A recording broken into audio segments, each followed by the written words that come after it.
I'm Barbara Gon-Mueller, and welcome to our 100th peacepodcast.org.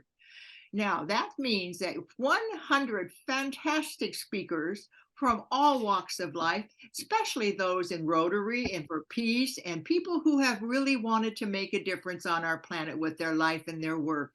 And so today you're in for a real treat. Today we're going to do Dr. Bowtie Jenkins. I call him Dr. Bowtie Todd Jenkins because he has a PhD, even postgraduate work from Harvard.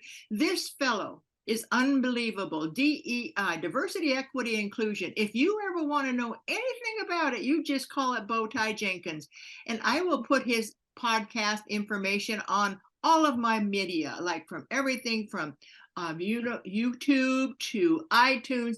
You can listen in your car at Spotify even, and then you'll be so motivated your Rotary Club will come alive. Now, you know, Bowtie comes to us from a very illustrious background. I met him at the Garvis Peace Conference. Why? Because he was so enthusiastic. Every other word I said in my speech, my path to peace was, did you hear Bowtie Jenkins say this? Did you hear this? His enthusiasm is absolutely contagious. Let's go back a step. I started Peace Podcast in 2019 because I really believe that mentors are the way we gain information, ways that you can figure out from, if they did that, what can I do? It gives you a spark for your own destiny. And Peace Podcast is for peace, of course, mutually assured survival, and happiness. If we have peace and mutually assured survival, of course we're going to have happiness. So with that, I welcome you to our 100th podcast with Dr. Bowtie Jenkins, Dr. Bowtie Todd Jenkins. Okay, Dr. Bowtie, I hear you're a Rotarian. How the heck did that happen?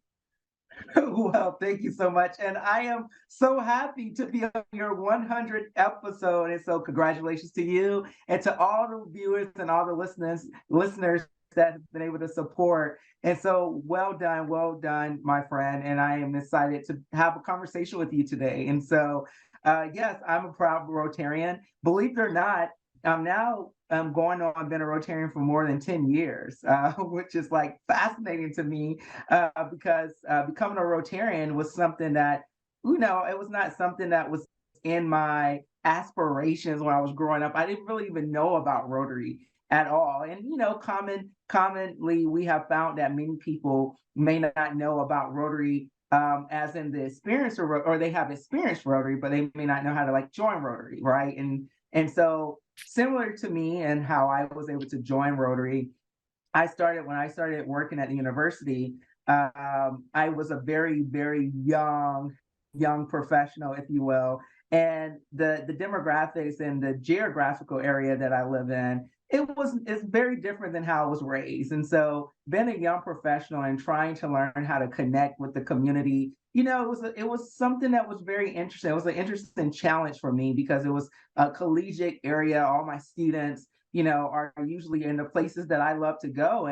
And so I thought, well, what are another way for me to explore the community? And so at that time, one of my mentors was the chancellor of the university. And so I went to him and I talked about, some of my challenges and also, they did so much to get me to come to this university. I was like, I'm thinking about, going to a larger city. And he thought, one of the best ways to really explore and get to know the community, which is to go to his weekly newspaper, which is the Rotary Club of Fayetteville, Arkansas. And so I was introduced to Rotary through by way of that sponsorship and mentorship from the Chancellor family.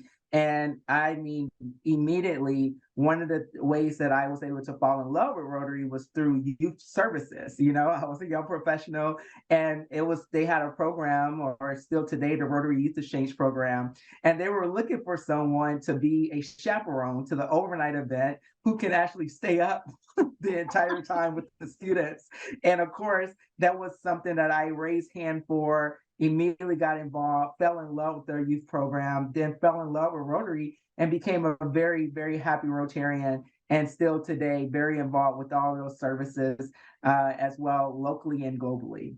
That's what makes a Rotarian. Service above self, getting involved right away. You know, I was initiated into Rotary in the late 1980s because that's when Rotary allowed women to join.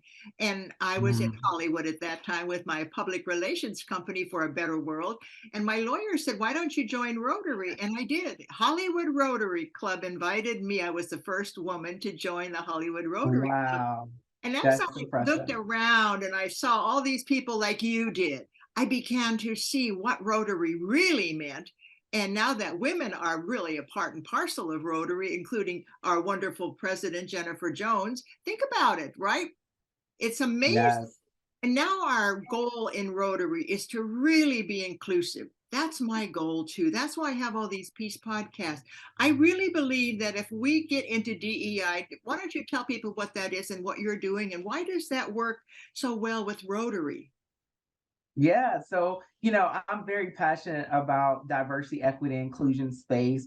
I am passionate, but I'm also a practitioner and professional in this space. So I get to work with organizations, Fortune 100 companies, nonprofits, academia, and to really come in and to unpack, where organizations are at and where they wish to go and what we can do to help them get there to improve their inclusion efforts. And so how I show up to that space, first I understand that we all show up to these words, DEI or the acronyms very differently.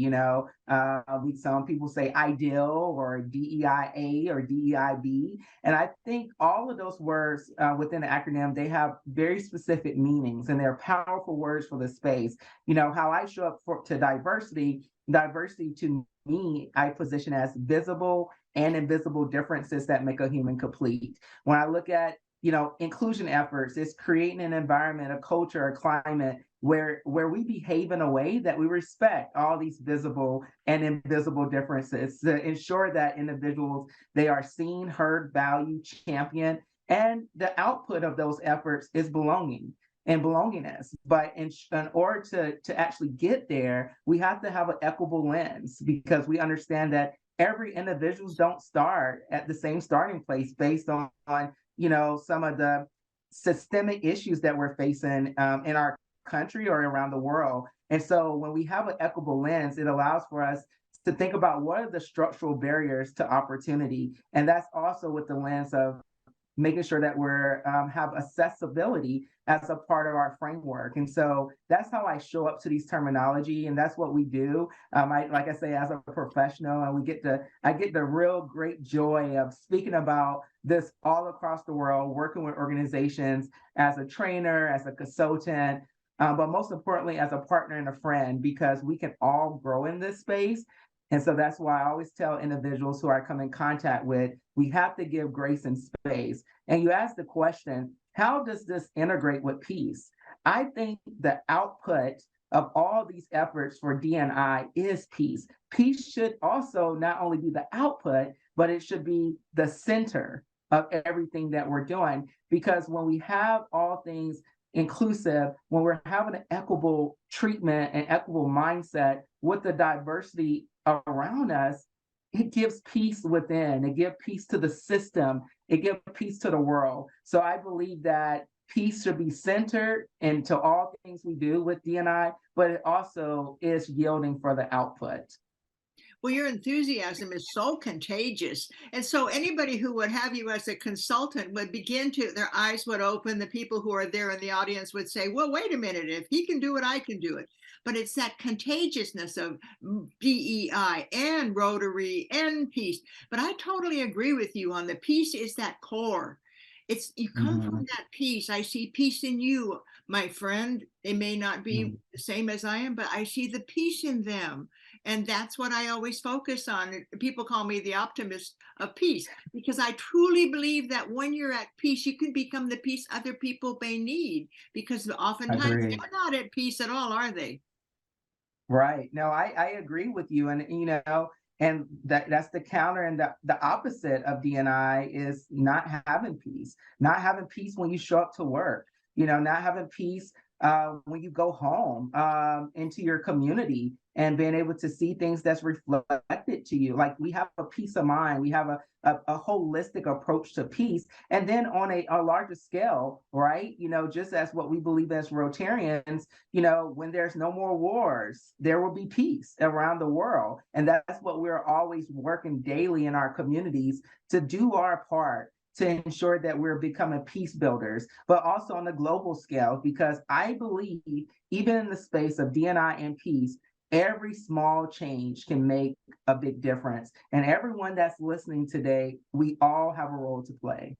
We sure do. And that's why I have these 100 podcasts, because I know each of us have a different slant or a different destiny. But when you listen to another person like Dr. Todd here, you begin to realize, wait a minute, if he can do it, I can do it. And so what would you like our world to know about you and why you're so passionate about peace and inclusion and diversity and making sure that our world remembers we're not all created the same, but we all have the same goals, needs, and peace in our heart?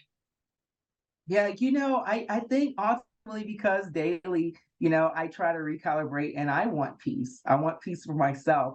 And so if I'm not actively being a part of engaging, ensuring that these gaps are eliminated in our communities, in our world, I don't feel like I would have a true internal peace for myself. So first I'm going to say it's a little personal and selfish, but it's larger than myself. It's larger than it's for humankind. But before I go to human empathy and human compassion, and I also am a new father. I have a little one that's growing up into this world. I have a lovely wife, and we all come from different backgrounds. Our families as we come together, and I want to ensure that I'm leaving the world better than I found it. And so that's why I stand up in this space, but also personally, my family, our families, my wife, my family from South Carolina. I want to ensure that, whether it's Rotary, whether it's a workplace, whether it's a school or a different community program, that they see themselves, that they can feel as if they belong. They have access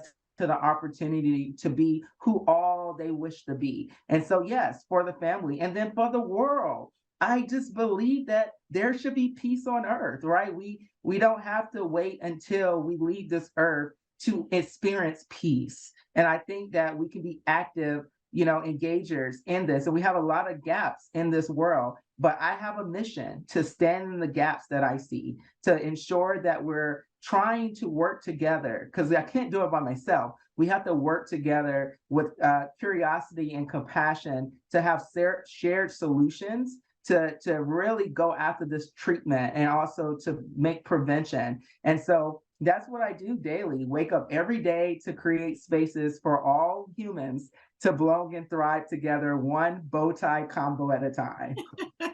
You're so inspirational. You almost should be a preacher, Bowtie Jenkins pastor, but I think Rotary needs you. And I think Rotary is blessed by you. So you tell that professor or that wonderful person that said, maybe you should be in the Rotary. Thank you, thank you, thank you, because you are a messenger that was given a special purpose. And that purpose is to make sure that we understand all of us can create peace. All of us can be the peace other people need. That's why I started peacepodcast.org. I started with the World Peace Conference in 2016, and I interviewed 75 of the speakers with solutions to problems we're facing today. I couldn't get off of that wonderful trip of hearing voices telling me what I knew inside. I knew it, but others didn't hear it from me. They heard it from somebody like you, Bowtie. They heard you say it. Rotary works if we work together, if we identify our problems, if we identify what isn't making peace possible, and work with it. Have that conversation that says, wait a minute, I wrote a book on revolutionary conversations. Why? So people will understand how to have a conversation when you're not on the same page. And the first step, which I tell everybody, is just to stop. Stop and look at who you're looking at, this human person, and have that conversation. You don't go through a stop sign and then pray nobody hits you. You stop until it's safe, right, Bowtie? Very true. Very true. And so in the conversation, just stop and hear that other person before you start to tell them why they're wrong. And that's the hardest thing for people, to stop It takes I you. agree. So what do you do when that happens, Bowtie? No, I agree. This is one of the most common barriers and challenges that we see working in this space every day as individuals, as institutions, as systems, is really how to engage with conflict, how to have difficult conversations, how to really engage with someone with different perspectives. And so, I believe, to your point, number one, I think we should learn how to activate curiosity with compassion. I think that's the first piece to ignite some of this transformation that we're seeing in these different levels. But also thinking about our approaches and our style around time, place, and manner. When we're actually, is it the right time? Is it the right place? Is it what manner in which we are interacting with this individual or group of people, right? Because we have seen all of those things matter. We have seen a lot of challenges around shame and blame, and so people really come up because we're all biased as human creatures.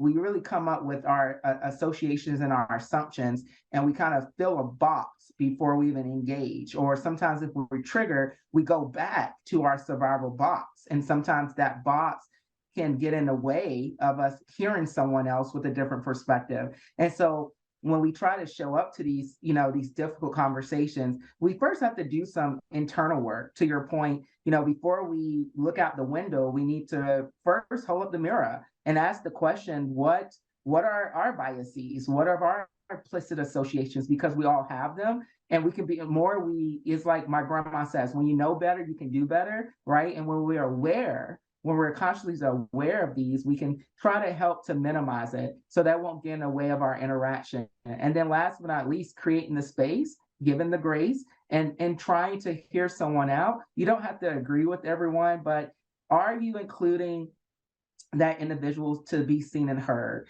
Now, I will tell you, the conversation can only be as healthy as the other person or the other group who want to be engaged. But I've learned that, you only can manage what you can be in control of, which is yourself and how you show up and how the example you would like to model. So even if you have a disagreement, even if the other person do not want to engage or they trigger you, try to take a moment to breathe, try to take a moment to smile, try to take a moment to recommit yourself to compassion and empathy. And hopefully, my prayer is that you leave the conversation better than you came in, and that the other person can be influenced by that model example that you were able to do with that engagement.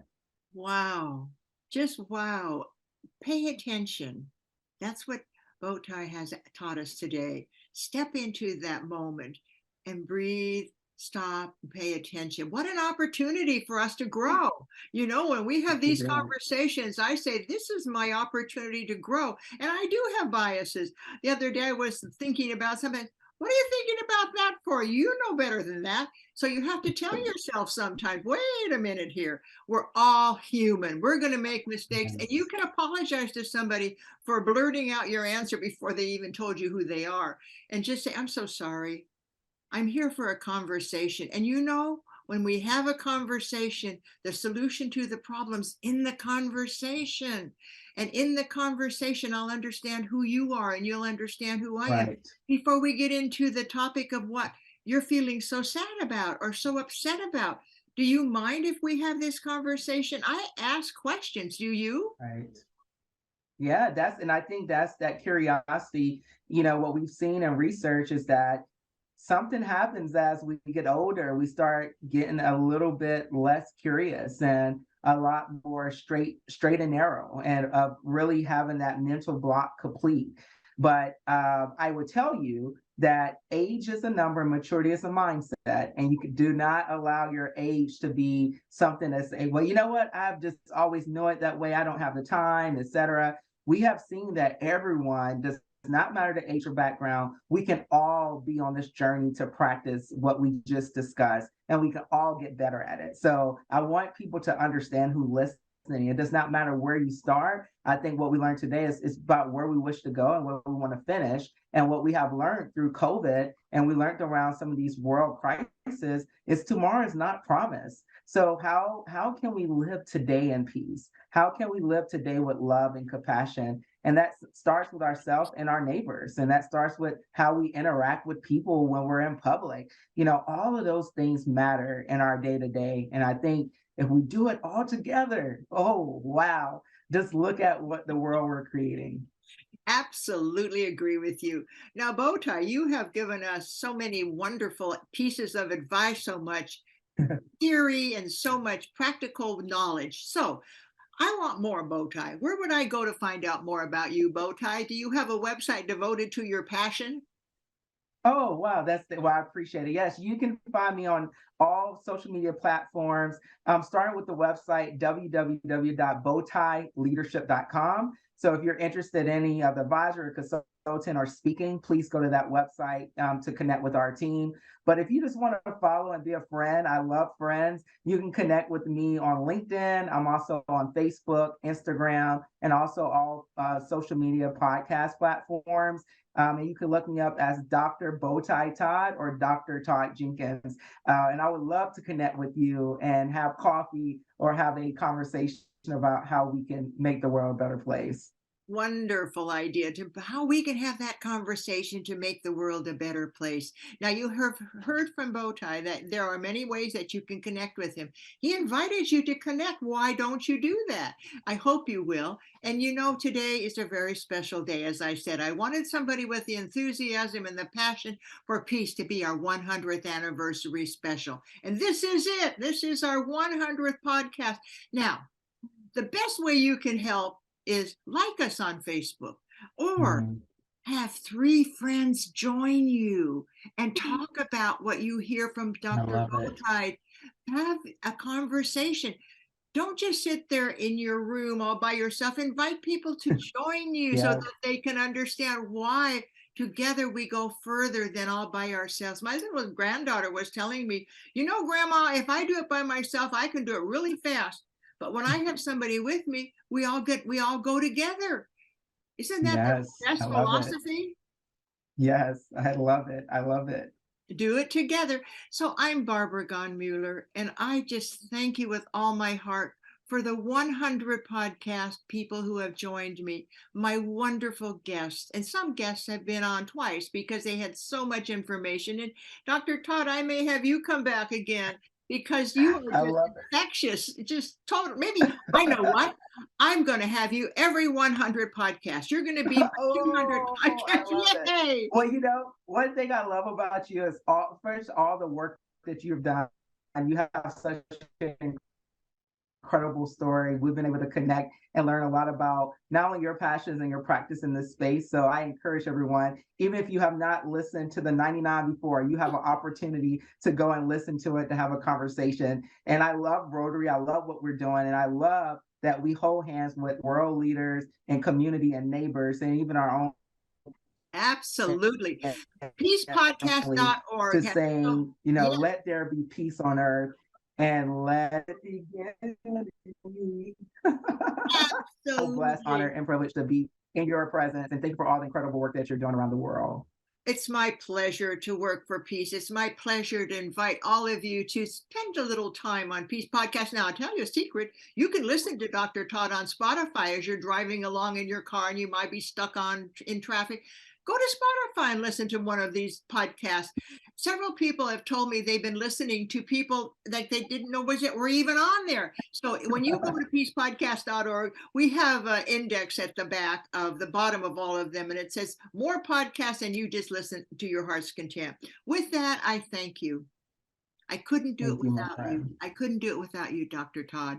When I listen to you and I realize we're not alone. We have somebody who's in our corner for peace. And in that corner for peace, I have a peace corner literally in my kitchen so that when we sit down to dinner, we know this is where we're going to have peace. And I have it on the wall. It's a little sign that says Peace Corner, because I want people to realize that there is peace in the family, in the home.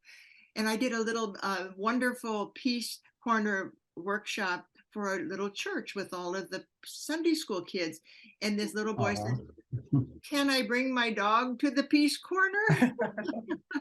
Yeah, bring anything you want to that Peace Corner. And now we have 4,000 Peace Corners in the Montessori schools. Wow. But it started because a little girl said, "What can I do? I'm so little and you're so big and you're so important." I said, "Let's start the Peace Corner." And lo and behold, we have Peace Corners around the world. And it's a safe I place. love it. Every school should have a Peace Corner in every classroom, every home. And with that, Once again, small changes that make a big difference. What a great example. I love it. isn't that beautiful? Small things that make a big difference. I'm going to encourage people to do the small things now because it's the small things, as Todd said, that make the difference. Boy, oh boy, oh boy. With that, I'm Barbara Gonmueller. And please join us again for 101 coming up next week. God bless you, Dr. Jenkins. You're amazing. All right, everyone. With that, I say thank you. Have peace in your life. And remember, sometimes it's the small things that make the biggest difference. And with that, please join us again next week.